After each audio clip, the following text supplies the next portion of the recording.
Everyone, Dixie here. So it's been quite the day slash days. When I last checked in with everybody, I was mentioning how it looked like Lara would be leaving, and as you can see from the updated memory wall, that is what ended up happening. It was kind of a wild final hour.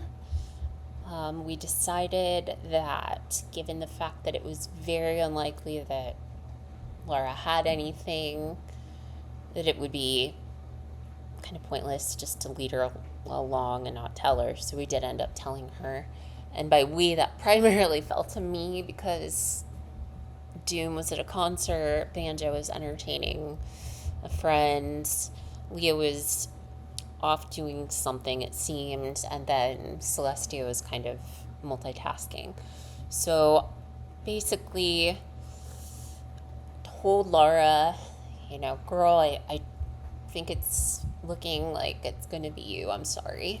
And then she wanted to know why, and it felt awkward because I didn't really want to give her any ammunition. Because, just speaking from experience, I understand when you're given that opportunity, you're going to want to throw everything against the wall to try and stay. And she definitely did. She was fighting up until like the last few minutes of before deadline, trying to convince me to switch my vote on to Banjo or Leah. She made some interesting allegations regarding Banjo. She claimed that Banjo said that I'm very well connected and that they needed to watch out for me. Apparently, it was couched in such a way that he was insinuating to her that it wasn't a problem at the time he told her, but that it was something to keep in mind. She also claimed that Banjo was the one that was saying to folks that Celestia and I are basically a locked-in pair. Which, I mean, is a little bit annoying. I mean, it's true. And I guess Banjo, given his position in Liurnia, would have been the best positioned to kind of see that component. I also don't know if it's kind of like a pre-existing relationships kind of thing that's just permeating through, the grapevine. But it was interesting to know. Lara also told me that the whole Girls Alliance thing was super confusing because SV kept bringing it up, but nobody ever took any steps to make it happen. Celestia and I had talked about, do we need to tell Doom about this? Do we need to tell Banjo about this? We did sort of end up telling them toward the end of the SV round that it had been kind of intimated by SV that the girls should all work together. But basically, Lara's whole spiel regarding Leo was that basically I had been vetoed from inclusion in this women's alliance because, according to Leah, I am a brat, which is interesting and super funny, but also very specific. So I don't know. I mean, I know I am brat, but I didn't really think I was a brat. I don't know. I think I'm a pretty nice person. I can be a little bit of a diva sometimes, but can't we all? Um, I don't know. It's interesting. It definitely made me just cognizant of the fact that, you know, I think I have a tendency in these games to sometimes take people at face value too much, which is a little bit ironic because I know very well how people can lie and manipulate in this game. But for whatever reason, I don't want to believe that people are lying to me, but I think there are a lot of half-truths, that we tell each other in these games. Sorry if my voice sounds like it's fading in and out. I'm getting a blanket because it's really cold in my apartment today. It's like 90 outside, but I'm blasting the AC. So I just want to get something cozy. Um, anyway, it was definitely food for thought. Doom and Celestia were also kind of being given the same spiel. Doom wasn't really moved. Celestia wasn't really moved. I mean, it would have been dumb to keep Lara. I respect the hustle, but she was basically cornered. She was going to say anything to try and stay, and I don't know that keeping her would have benefited me at all in a swap, which, spoiler alert, we did end up swapping. As y'all can see, the new tribes are here on the screen. I think this swap actually went really well for me. Perhaps too well. I had this conversation back when we were discussing the original tribes and how Kaled almost looked too good for Ochet. Because there just were not going to be a lot of seemingly great options at a certain point. I don't know that necessarily bore itself out in the boots that Kaled ended up doing. They seem to all be pretty straightforward. But it's always nice to have people that you can work with, but you also need people that you can vote out. And this is going to create kind of an interesting situation because we have basically myself. I'm the only Liurnia. Then we have Quilava and Drybones, who are the two Altus Plateau people here. We have Aerith and Spyro, who are from Kaled, and then we have three Limgraves, Zag, Conquer, and Crash. And so far, everybody's super social. Coming into this, I have prior experience, obviously, with Drybones and Aerith being from season 3 originally, but Spyro is also one of my good friends outside of the game. Spyro is also married in real life to Quilava, which creates an interesting kind of dynamic here. And then I know Zag. I know of Conquer. I followed season 4 pretty closely, and I was familiar with his game. Crash, I don't really know, but even Crash has been really on it socially. He's been one of the chattiest people with me. So just looking at this group, it's stacked with people that I don't really care to vote out anytime soon. Add in, confusion about advantages and such. It's going to be tough. Just briefly touching on how the other tribes fell. Celeste and Banjo are together. She has the knowledge that Banjo may or may not have been, characterizing us in a certain way. But I think that having that knowledge in her back pocket will be beneficial. Daisy's there. According to Drybones, Daisy may have an invader card or whatever it is. So that's an interesting thing to consider. Actually, according to Drybones, I'm pretty sure he said Daisy does have it. Evie, I think, is going to be somebody that Celeste might be able to work with, somebody that Banjo might be able to work with as well. Geralt here is one of the people who is known to have an idol. So that's interesting. Then you've got Carrie, Nate, and Symmetra. And not sure how it'll bear out. I think it's interesting to see that Nate and Daisy are together. And then we have Mogwin,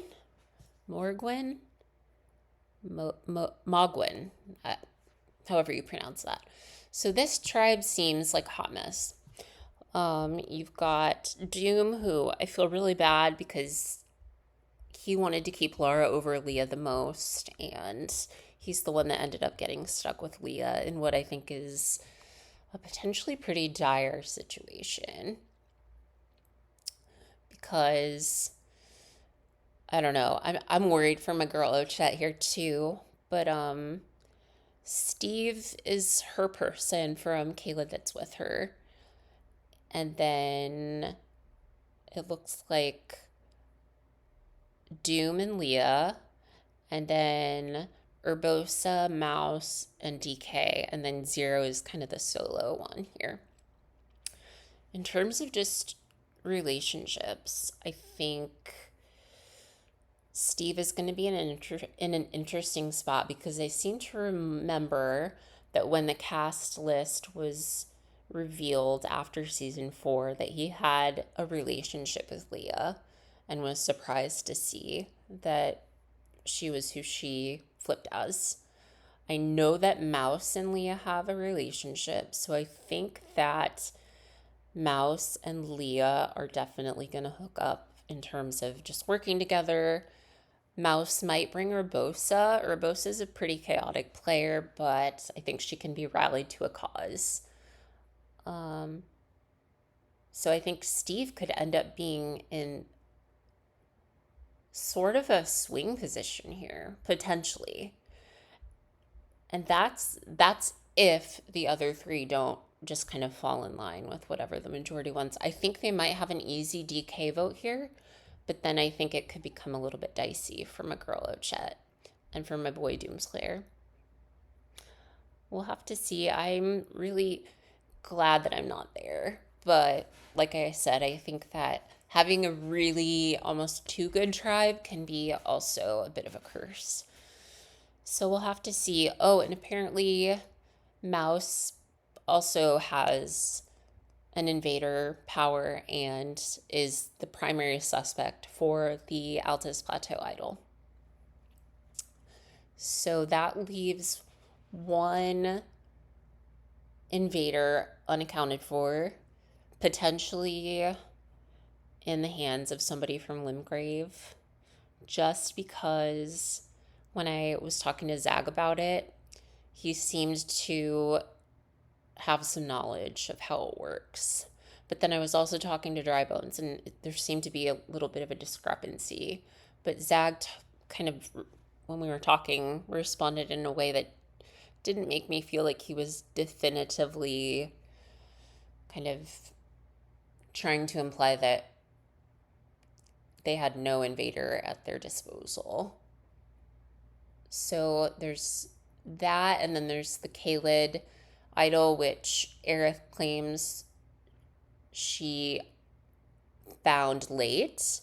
So I have no idea who actually has that. Spyro hasn't said anything if it's him. She told me she didn't think it was Ochette that had it. That said, she might be lying, which I wouldn't expect her to just, drop everything and tell me everything about her situation. I feel a little bit more inclined to be able to share more of the dynamics of my original tribe because I am the only Liurnia here. I'm going to need a home, at least until the merge. Celestia and I had a really good debrief before we were separated, and she's definitely still my number one, and I'm hoping that we can hook back up at the merge. But for now, it's kind of like, how am I going to navigate this swapped tribe and ensure that I can make it to the next stage of the game, which is going to be, sounds like an absorption of one of these tribes. Spoiler alert, too, it's going to be a double boot this round. So that just makes the stakes even higher because we might have to start considering who to chop sooner rather than later, which I was really not looking forward to. I think that's the bulk of it. We've got a couple of new twists that have been announced that seem a little bit difficult to maneuver. It sounds like whatever we're searching for in these escape caves or keys or whatever they are, it's almost like a better odds shot in the dark, because it seems like, or like shifting odds shot in the dark rather, you seem to have a better chance there's a range of odds. And so if you go for slaying the monster, you can get a pretty good odds one. If you go for randomly searching, you could get a potentially not very good odds one, or maybe even better odds than what slaying the monster gives you. Um, if if you land on the good side of the odds or whatever with your roll, then you get to basically have a safety without power at a tribal council. So it's interesting. Nobody on our tribe has started looking for it yet. Gelmir, I'm gonna have to familiarize myself with that. I'm Gelmir now. So Gelmir, Lendale, and Mogwin. Okay. So yeah, so there's that. But in some, I did want to do another tier list, and just in line with the fact that there are no real bad picks here, I think is evident. I was looking back at the kind of pre-swap tier list that I did, and I don't think I got anybody in the bottom two tiers. I think I got all first, second, and third tier kind of ideals. So there are really no bad options here. Aerith, I'm excited to see. I do think she is not being as forthcoming with me as she could be, but I don't think she owes me anything in spite of the fact that we're best friends. But I'm just cognizant of the fact that she hasn't completely let her walls down with me in terms of like trading information. And I mean, the same can be said for me to her. I have told her what Lara said about Banjo and Leah. And I think that it's probably safe for her to infer that, Celestia and I are pretty tight, and that we had a pretty decent relationship with Doom and Banjo.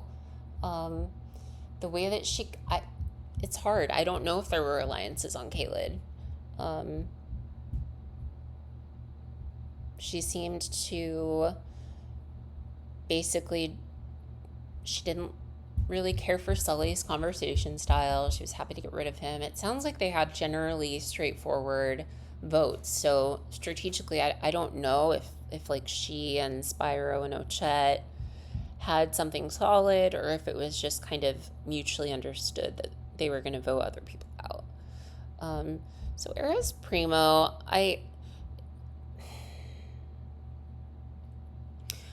yeah, it's so hard. I oscillate because I definitely I'm getting buttered up a little bit more by other people. So it's like, but I trust Aerith, So I don't think she's gonna cognizantly screw me over. So I'm gonna keep her in Primo. Oh gosh. Conquer has been a gem in conversation. I think that we get along really well. I also feel like there's a little bit of targeted kind of perhaps a collective effort from Zag, Crash, and Conquer to maybe secure me, which is a little bit rough here when we consider the board, but Conquer has absolutely been a standout in conversation. So he's definitely somebody I want to work with. Even if we end up voting for one of the Limgraves, I wouldn't want it to be Conquer. And that, I think that says a lot because I like all three of them. But I think that Conquer and Zag as a duo could be more beneficial to me in the long run than Crash, who is lovely, but just maybe there aren't as many pros as the other two. Which brings me to Crash, who I'm going to put in Baby Gorgeous because he's real sweet. He's earnest. He's from Syria. He's talked a lot about just their political situation that's going on over there, which sounds awful. I feel really bad for him living under the kind of government that it sounds like they're living under right now.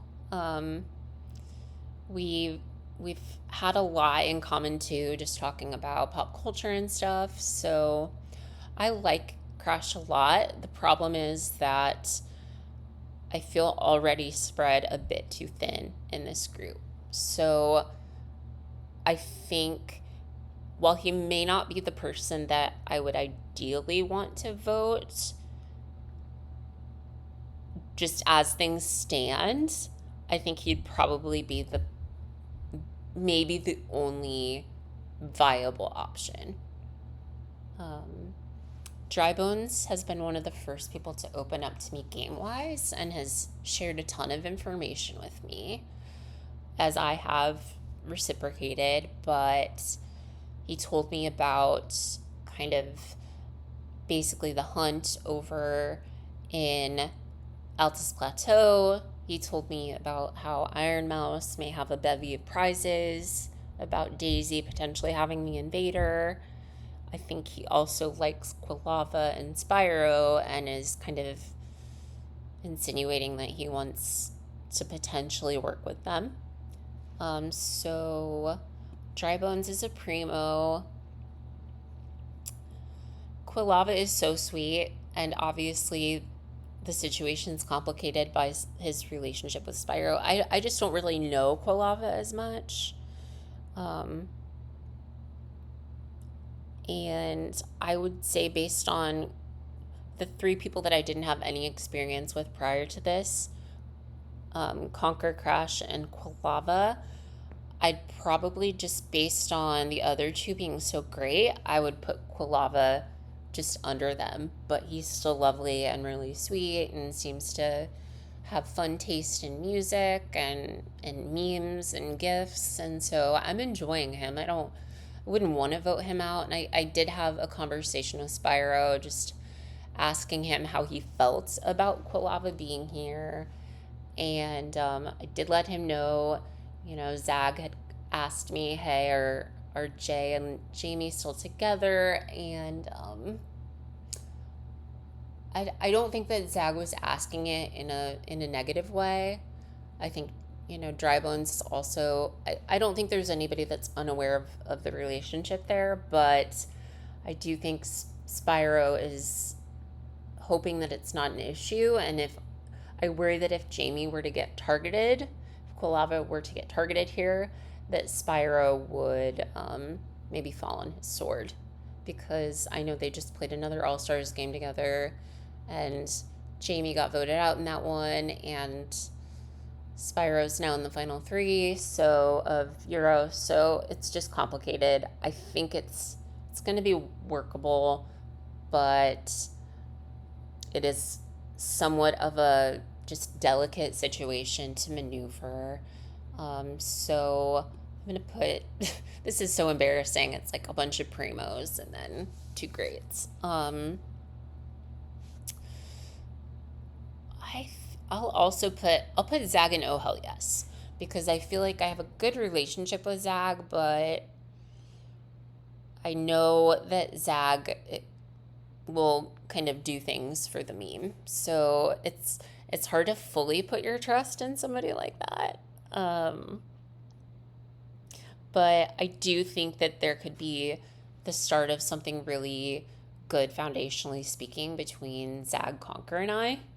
So I definitely have an interest in keeping them around. And I think that is, in a way, a bit risky, because I think that they're very capable players and they're going to have options in Emerge.